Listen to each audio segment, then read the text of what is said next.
শিশুদেরকে ধর্ষণ করা হচ্ছে এবং বাবা বিচার চাওয়া বন্ধ করে দিয়েছে। বাবা বিচার চাচ্ছে না কি কারণে? বাবা বিচার চাচ্ছে না কারণ এই বিচার ব্যবস্থার উপরে বাবার বিশ্বাস নেই। বাবা জানে এই বিচার ব্যবস্থা নিয়ে কিছুদিন ফেসবুকে লেখালেখি হবে, রাজনীতির ময়দানে গরম বক্তব্য হবে, কিন্তু দিন শেষে বাবা তার সন্তানের ধর্ষণের কোনো বিচার পাবে না। শিশুরা ধর্ষিত হচ্ছে, বর্ডার দিয়ে অস্ত্র ঢুকছে থানাতে, আমার জনগণ বিচার পায় না, মামলা দিতে গেলে মামলা রাখে না। আর স্বরাষ্ট্রমন্ত্রী সংসদে দাঁড়িয়ে উনি বাংলাদেশের মানুষকে প্রতারণার সংবিধান শিখায়।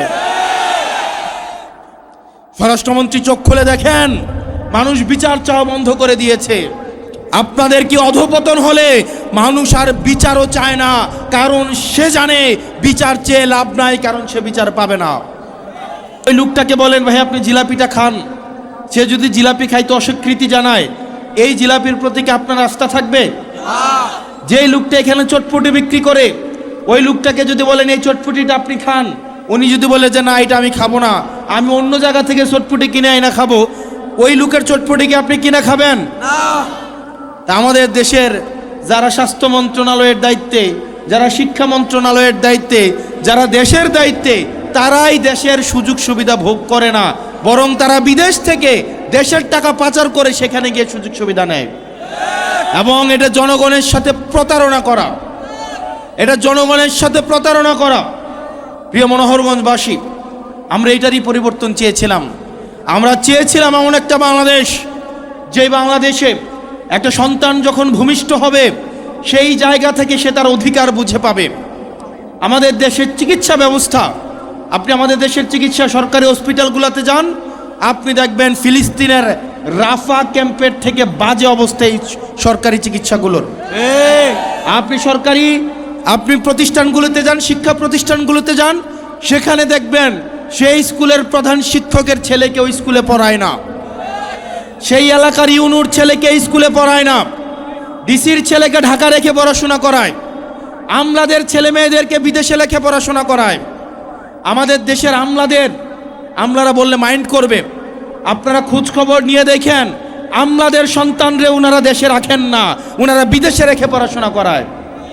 অর্থাৎ ওনারা এমন একটা সার্ভিস আমাদেরকে দেন, যেই সার্ভিসটা ওনারা নিজেরাই গ্রহণ করেন নাই, যেই সার্ভিসের উপর ওনাদের নিজেদেরই আস্থা নাই। তাহলে যেই সার্ভিসের উপর আমার নিজেরই আস্থা নাই, আমি নিজেই গ্রহণ করি না, এই সার্ভিসটা যখন আমি জনগণকেই দিচ্ছি, তার মানে এই সার্ভিসের মধ্যে অবশ্যই কোনো না কোনো প্রতারণা রয়েছে। প্রিয় মনোহরগঞ্জবাসী, আমরা এই সিস্টেমগুলোকে পরিবর্তন করতে চাই। আমরা পরিবর্তন করতে চাই, যখন কোনো বিচার প্রার্থী বিচারকের কাছে যাবে, মুখ দেখে তার বিচার হবে না, অপরাধের মানদণ্ড দেখে তার বিচার হবে। আমরা দেখতে পাই ক্ষমতাসীন যারা রয়েছে তারাই যদি থানায় যায়, তারা অপরাধী দলেরও যদি হয়ে থাকে, তারা যদি থানায় যায়, আমরা দেখতে পাই ওসির সাথে বসে তারা খুশবু গল্প করে। একটা নিরীহ মানুষ যাদের নামে বিচার দিতে যাবে, থানায় গিয়ে দেখে তারাই ওসির সাথে বসে টুস বিস্কুট আর দুধ চা, একদম ক্রিমওয়ালা দুধ চা বসে বসে খায়। নিরপরাধ মানুষগুলো তখন থানা থেকে মাথা নত করে চলে আসে, কারণ সে জানে এই থানায় তার বিচার হবে না। প্রিয় তরুণ প্রজন্ম, আপনারা দেখবেন অনলাইন জুয়া আপনাদের জন্য সহজলভ্য করে ফেলা হয়েছে। বাজারে বাজারে অনলাইন জুয়ার সয়লাভ, অনলাইন জুয়া দিয়ে তরুণ প্রজন্মকে নষ্ট করে ফেলা হয়েছে।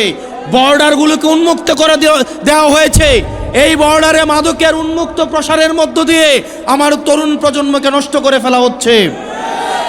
আমাদের দেশের মানুষ বিচার পায় না, শিশুরা ধর্ষিত হচ্ছে, বর্ডার দিয়ে অস্ত্র ঢুকছে থানাতে, আমার জনগণ বিচার পায় না, মামলা দিতে গেলে মামলা রাখে না। আর স্বরাষ্ট্রমন্ত্রী সংসদে দাঁড়িয়ে উনি বাংলাদেশের মানুষকে প্রতারণার সংবিধান শিখায়।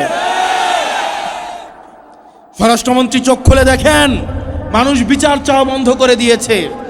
আপনাদের কি অধঃপতন হলে মানুষ আর বিচারও চায় না, কারণ সে জানে বিচার চেয়ে লাভ নাই, কারণ সে বিচার পাবে না। প্রিয় মনোহরগঞ্জবাসী এবং এই তরুণ প্রজন্ম, আপনারা আজকে এই বিস্তীর্ণ মাঠে খোলা আকাশের নিচে, সুনীল আকাশের নিচে যারা এসে দাঁড়িয়েছেন, যাদের ভোট দেওয়ার বয়স হয় নাই কিংবা যাদের ভোট দেওয়ার বয়স হয়েছে, পরবর্তী বাংলাদেশ আমরা আপনাদেরকে নিয়ে বিনির্মাণ করব। যেই বাংলাদেশের থানায় গেলে তার রাজনৈতিক পরিচয় জানতে চাওয়া হবে না, যেই বাংলাদেশে চাকরি পেতে হলে মামা চাচা এবং রাজনৈতিক দলীয় পরিচয় থাকা লাগবে না, যোগ্যতার ভিত্তিতে এই বাংলাদেশের প্রত্যেকটা নাগরিক চাকরিতে, মেধায়, নেতৃত্বে এবং রাজনৈতিক নেতৃত্বে আসতে পারবে। প্রিয় মনোহরগঞ্জবাসী, আমরা এমন একটা বাংলাদেশ গড়তে চাই যেই বাংলাদেশে পলিটিক্যাল লিডাররা রাজনৈতিক মঞ্চে দাঁড়িয়ে শুধু বড় বড় কথা বলবে না, বড় বড় কথা বলে তারা নিজেরাই যাবে থাইল্যান্ডে চিকিৎসা নিতে, সিঙ্গাপুরে চেক আপ করাতে, তাদের সন্তানদেরকে তারা ইউএসএ, আমেরিকা, কানাডায় বেগম পাড়ায় রেখে পড়াবে। আমরা এমন বাংলাদেশ চাই না, বরং এমন বাংলাদেশ চাই যেই বাংলাদেশের শিক্ষা প্রতিষ্ঠানগুলোতে দপ্তরির ছেলেও যেমন পড়াশোনা করবে, ঠিক প্রতিষ্ঠান প্রধানের ছেলেও পড়াশোনা করবে। এই বাংলাদেশ যদি আমরা বিনির্মাণ করতে চাই, তাহলে সেক্ষেত্রে মত পার্থক্যের ঊর্ধ্বে উঠে, বিভাজনের ঊর্ধ্বে উঠে আমাদেরকে ঐক্যবদ্ধভাবে এই বাংলাদেশ বিনির্মাণের দিকে যেতে হবে। প্রত্যেকটা নাগরিকের মর্যাদা আমাদেরকে প্রতিষ্ঠিত করতে হবে। এবং আমার সামনে যে উদ্দীপ্ত তরুণ সমাজ রয়েছে, আপনাদের সামর্থ্য, শক্তি এবং উদ্দীপনাকে কাজে লাগাতে হবে। আমরা অতীতের রাজনীতিতে দেখেছি তরুণদেরকে লাঠিয়াল বাহিনী হিসাবে ব্যবহার করা হয়। আমরা চাই না তরুণরা কেবল লাঠিয়াল বাহিনী হিসাবে ব্যবহার হোক, আমরা বরং চাই তরুণরা নীতি নির্ধারণী পর্যায়ে থাকবে। তরুণদের আমরা চাই পরবর্তী বাংলাদেশ বিনির্মাণের যে অঙ্কর, সেটা তারা নিয়ন্ত্রণ করবে ইনশাআল্লাহ। প্রিয় মনোহরগঞ্জবাসী, আমাদের এনসিপির নেতৃত্বে আমরা পরবর্তী বাংলাদেশ বিনির্মাণের জন্য প্রত্যেকটা উপজেলায় উপজেলায়, প্রত্যেকটা ওয়ার্ডে ওয়ার্ডে, প্রত্যেকটা ইউনিয়নে ইউনিয়নে আমরা আমাদের এনসিপির এই সাংগঠনিক কার্যতৎপরতা আমরা ছড়িয়ে দেব ইনশাআল্লাহ। এবং আপনারা নিশ্চিত করবেন, আমার যে মা বোনেরা জুলাইয়ের রাস্তায় নেমে এসেছিল, আমরা দেখেছি ভোটের মাঠে নারীদের কদর অনেক বেড়ে যায়। আমরা দেখেছি ভোটের মাঠে যারা প্রার্থী হয় তারা নারীদের পায়ে ধরে আম্মা গো, খালা গো, জেডি গো বলে পারেন, একদম পায়ে ধরে ধরে রাখে, কিন্তু ভোট শেষ, নারীদের মূল্যায়ন শেষ। আমরা এমন বাংলাদেশ চাই না যে বাংলাদেশে ভোটের আগে নেতা এরি খেতে আলি লাগাইতে নেমে যায়, যায় না, যায় না, আর নেতার পরে, ভোটের পরে আর নেতার খোঁজ পাওয়া যায় না। আমরা চাই রাজনীতিতে নারীদের সম অংশগ্রহণ থাকুক। শুধু এটা অলংকারিক অংশগ্রহণ নয়, বরং নীতি নির্ধারণী পর্যায়ে আমাদের নারীদের অংশগ্রহণ প্রয়োজন। এবং আমাদের সংখ্যালঘু যারা রয়েছে, আমরা তাদেরকে সংখ্যালঘু মনে করি না। বাংলাদেশে কেবলমাত্র সংখ্যালঘু তারাই যারা বাংলাদেশ বিরোধী। আমার যে হিন্দু ভাইরা রয়েছে, বৌদ্ধ খ্রিস্টান ভাইরা রয়েছে, আমরা তাদের অধিকার নিশ্চিত করতে চাই, তাদেরকে নিয়ে পরবর্তী বাংলাদেশ বিনির্মাণ করতে চাই। প্রিয় মনোহরগঞ্জবাসী, আপনাদের এলাকায় মাজার, মসজিদ, মন্দির আছে না? মাজার আছে না? মনে রাখতে হবে, আপনি মাজারে বিশ্বাস নাই করতে পারেন, কেউ বিশ্বাস জোর করে আপনাকে বিশ্বাস করাইতে পারবে না। আপনি যদি বিশ্বাস না করেন, কেউ জোর করার কোনো এখতিয়ার নাই। একই সাথে সাথে যে মাজারে বিশ্বাস করে তাকে আঘাত করার আপনার কোনো এখতিয়ার নাই। মাজারে কোনো আক্রমণ করার কোনো এখতিয়ার আপনার নাই। আপনার যদি অপছন্দ হয়, আপনি প্রয়োজনে যাবেন না, কিন্তু আরেকজন মাজারে যদি যায়, তাকে বাধা দেওয়া বা মাজার ভাঙার এখতিয়ার আপনাদের কারো নাই। আমাদের প্রত্যেকটা নাগরিকের অধিকার আমাদের রক্ষা করতে হবে। আমার দাড়ি টুপিওয়ালা ভাইরা যারা রয়েছে, 5ই আগস্টের পরে মন্দিরগুলোকে আপনারা পাহারা দিয়েছেন, ঠিক একইভাবে অন্য বিশ্বাসের বিভিন্ন মতাবলম্বী, ধর্মাবলম্বী যারা রয়েছে, তাদের ধর্মীয় অধিকার রক্ষা করার দায়িত্ব আপনাদেরকে নিতে হবে। আমরা যখন সব নাগরিকের অধিকার রক্ষা করতে পারবো, কেবল তখনই আমরা সুখী, সমৃদ্ধ এবং ধর্মীয় সম্প্রীতির আমরা বাংলাদেশ গড়ে তুলতে পারবো।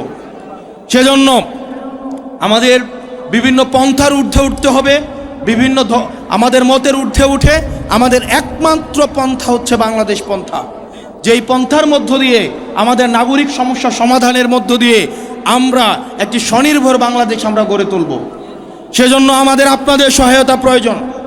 আপনারা যারা আছেন, মনে রাখতে হবে এনসিপি আপনাদের দল, এবং এনসিপি আপনাদের এমন একটা দল যেই দলের সমালোচনা করলে কেউ বাসা থেকে এসে তুলে নিয়ে যায় না। এবং এই দলটা আমরা জানি তরুণ প্রজন্মরা আমরা যখন এনসিপি কোনো একটা নেতিবাচক কাজ করে আপনারা আঘাত পান, হয়তো অনেকে এনসিপি করেন না কিন্তু আপনারা আঘাত পান, কারণ এনসিপিকে আপনারা ধারণ করেন। এবং যারা এনসিপি করে বা না করে, প্রত্যেকটা মানুষ এনসিপিকে ধারণ করে। বিশেষ করে আমার মায়েরা, বিশেষ করে আমার বোনেরা, বিশেষ করে তরুণ প্রজন্মরা, প্রত্যেকটা ঘরে ঘরে এনসিপির দাওয়াত পৌঁছে গেছে। আপনি দেখবেন প্রত্যেকটা ঘরের সংখ্যালঘু এখন হচ্ছে যারা মুরব্বী আছে তারা দেখবেন এনসিপির বিরুদ্ধে একটা কথা বললেই ওই বাসার যে মহিলা থাকে উনি গিয়া ধরে এই পোলাপাইনের বিরুদ্ধে কথা বলতেছে কেন, বলে কিনা? ঠিক একইভাবে দেখবেন আগে বাপ পোলারে বুঝাইতো, এখন পোলা বাপরে বুঝায় কেন এনসিপিতে আসা উচিত।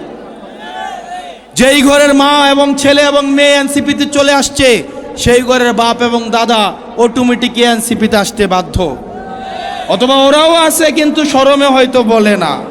আমরা আপনাদের দুঃখটা বুঝি। ভোটের আগে মায়েরা হাজব্যান্ডদেরকে ব্ল্যাকমেল করেছে, যদি শাপলা কলিতে ভোট না দাও ভাত বন্ধ। ছেলেমেয়েরা বাপ মাকে ব্ল্যাকমেল করেছে, যদি শাপলা কলিতে ভোট না দাও তোমাদের সাথে কথা বন্ধ। আমাদের এই গণজোয়ার প্রত্যেকটা ঘরে ঘরে পৌঁছে গেছে, প্রত্যেকটা স্কুলে স্কুলে পৌঁছে গেছে। প্রত্যেকটা স্কুল শিক্ষার্থী, প্রত্যেকটা কলেজ শিক্ষার্থী, তারুণ্যের জোয়ার যাদের রয়েছে, যারা মেরুদণ্ড বিক্রি করে দেয় নাই, যারা মগজ বিক্রি করে দেয় নাই, প্রত্যেকটা মানুষ এনসিপিকে ধারণ করে। আমরা আপনাদের এই যে আস্থা ধারণ করে আমরা এগিয়ে যাব। সারা বাংলাদেশে কোনো মার্কা আছে? সারা বাংলাদেশে কোনো মার্কা আছে? আমরা হাদি ভাইয়ের বিচার নিশ্চিত করব। এই বিচারহীনতার সংস্কৃতিতে আমরা জানি হাদি ভাইয়ের বিচার আস্তে আস্তে এটা ফেডেড হয়ে যাচ্ছে। আজকের যে অপরাধ সংগঠিত হয় সেই অপরাধও মাননীয় স্বরাষ্ট্রমন্ত্রী মনে হয় উনি ঘুমিয়ে আছেন, ওনাকে জাগতে হবে। মাননীয় স্বরাষ্ট্রমন্ত্রী আপনি জেগে উঠুন, বাংলাদেশ ভালো নেই। মানুষ বিচার চাওয়া বন্ধ করে দিয়েছে আপনার আমলে। সারা বাংলাদেশে কোনো মার্কা আছে? মনোহরগঞ্জে কোনো মার্কা আছে? এই তরুণ প্রজন্মের কোনো মার্কা আছে? ও সেই মার্কা হাতের তালে মুখে বলে চারদিকে রব উঠেছে, ফুল ফুটেছে চারদিকে। আর্জেন্টিনা, ব্রাজিল, এইখানে মনে আর্জেন্টিনার সাপোর্টার নাই? আছে? ওই আর্জেন্টিনার, ব্রাজিলের, পর্তুগালের, স্পেনের, আরো জোরে চারদিকে রব উঠেছে, ফুল ফুটেছে চারদিকে। সংসদে আবার যাবে, সংসদে সরকারে সরকারে সরকারে সরকারে এবার যাবে। ইনকিলাব ইনকিলাব। আমাদের